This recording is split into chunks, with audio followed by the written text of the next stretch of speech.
Hello everybody and welcome to Taff's Word. As you could tell from the last one, I'm going to be doing things on a more informative basis than I usually would. A lot of it is opinionated usually. Still going to get the same passion and opinions from me, of course, but I think it's probably better that I throw a little bit more information now. Just to sort of back these things up a little bit more, just sort of make it a bit more useful for you, the viewers, of course. So, no time like the present, let's go straight into it. Now, it's been a pretty hectic week with the club, to be honest with you, and an awful lot of stuff has come out. So we're going to run through things like the pre-season fixtures, the League 2 fixture release, the Carabao Cup draw.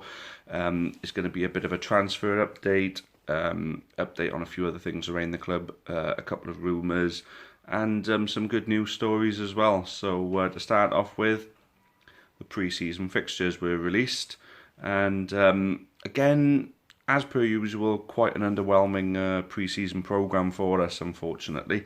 Hoping for a bit of a better home tie and for it to be at Rodney Parade. Unfortunately, we didn't get either. We got Chelsea under 23s, which is our big tie of the pre-season, which for me, if it was the regular Chelsea team, then that would have been absolutely great. Because sometimes, a smaller club has got an opportunity to make a little bit of money out of pre-season. A couple of decent home fixtures, make a bit of extra cash. I just don't understand why we're not utilising the opportunity to do that, why we aren't booking bigger teams in advance for the following season like a lot of other rivals of ours are doing. But nonetheless, let's run through the pre-season programme. So on the 16th of July, which is a Friday night, I believe, we'll be playing our usual annual game at Dundee, which will probably end up being some youngsters, fringe first-teamers and trialists, of course. That is a 7 o'clock kick-off at the Causeway.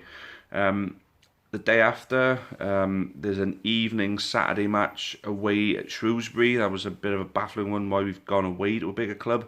Why? Doesn't really matter, it's a testing fixture at least. These fixtures are going to be a bit more testing than last season, hopefully. So Shrewsbury Town away the day after, yeah, you can understand that's where the first teamers are going to be. But then only 2 days later then, on the 19th of July, which I believe is a Monday, we're going to be playing Bath City away. That's going to be at Twerton Park.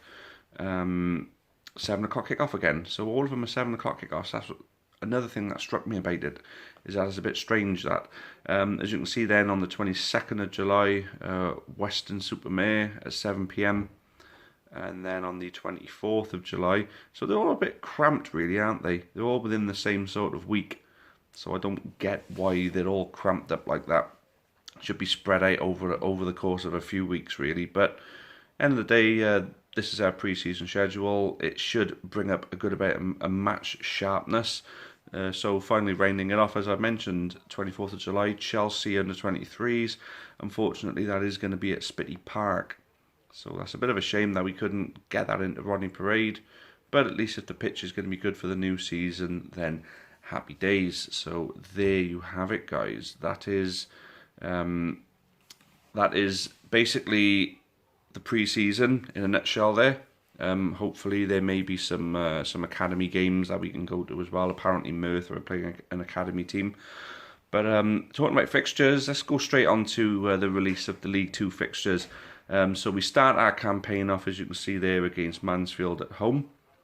And then the first away game is going to be at Cambridge on the 10th of August then. Notable dates there would be, Salford City at home on the 2nd of November, where potentially some of the class of 92 could be at Rodney Parade. Hopefully Paul Scholes will be there, because I was looking forward to abusing him as Oldham athletic manager last season, but he bowed out. As you can see there, we got Exeter away on Boxing Day. We welcome Leyton Orient at home on the 29th of December, where there's going to be very much a Justin Edinburgh themed living, I'm sure. The return fixture for that then is only on the 25th of January. Then away at Plymouth is always a big tie for us, 1st of Feb. Forest Green Rovers away is going to be at the end of August on the 31st.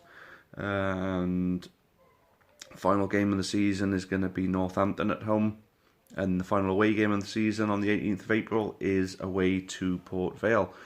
So that is our fixtures in a nutshell. Hopefully that was big enough for you to be able to have seen it. Carabao Cup draw also happened during the week, and a very underwhelming tie, as you can see there. We will be playing Gillingham away, which has been confirmed as going to be on Tuesday the 13th of August at Priestfield Stadium. Not one that I'm going to be able to go to, a bit too far on a school night for me, I'm afraid. So, moving on. Signings. Yes, we made some more signings. One is a brand new signing. Another is a contract extension, as you can see there now. We've signed Daniel Ledbetter from Bristol Rovers on a free. A very much an exciting signing, really, for us, to be honest. Right then, this is what Daniel himself had to say after signing for us. So after finalising his deal, the defender said, "I'm delighted to sign with Newport. I'm really looking forward to meeting up with the lads and starting pre-season. The manager was a big part in me signing my deal, and it sounds like a great club to be a part of. I can't wait to get started." So that's the words of Daniel Ledbetter upon joining the club. When manager Michael Flynn was asked about it, this is what he had to say. "Daniel is a big signing for us. He is a big coup for us.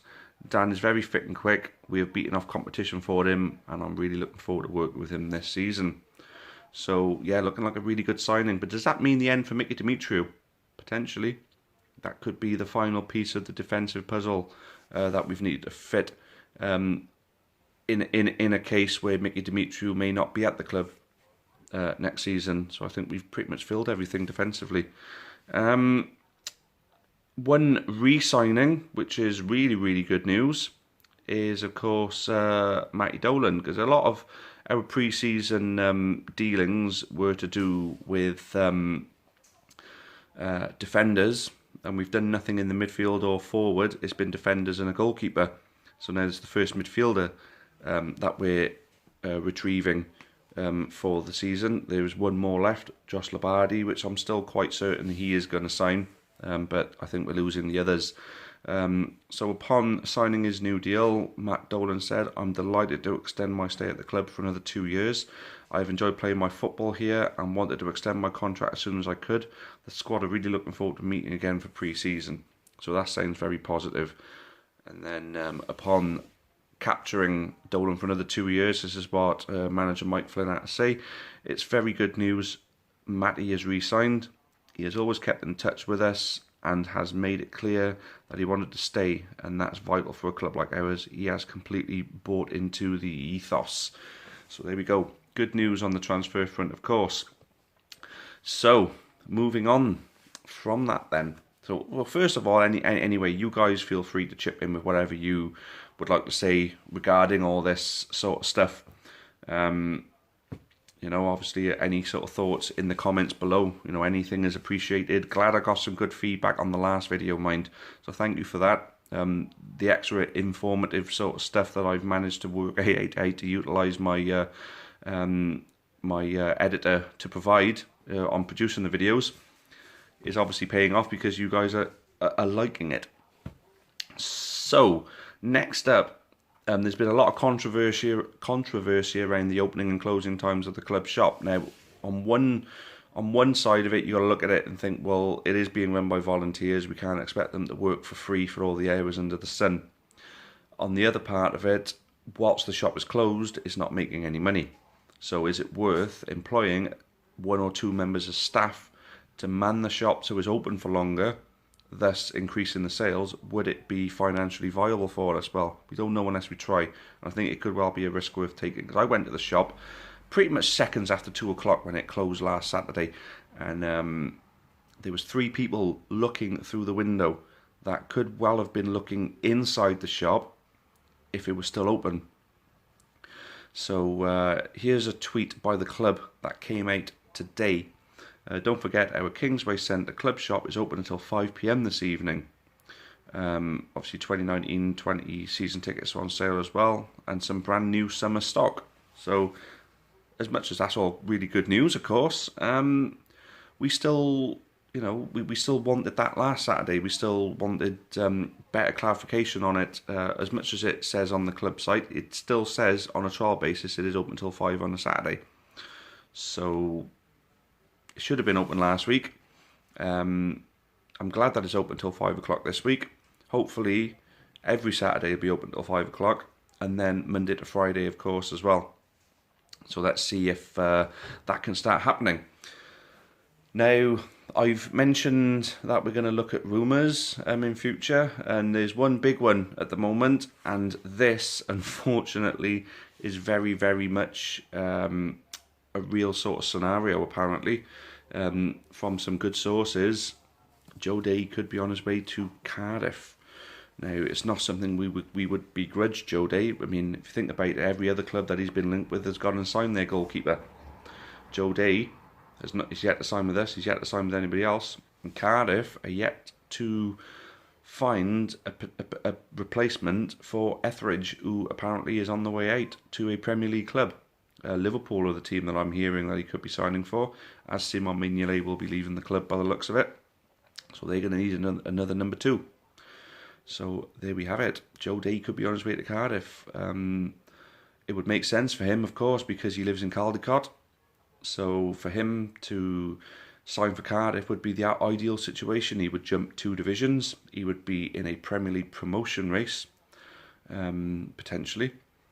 And he would get to stay at home, and he would get a massive pay increase. It would be the dream move for him. So I think on his side of it, it would be a done deal. Do Cardiff want Joe Day? Well, I think they would be getting a fantastic goalkeeper.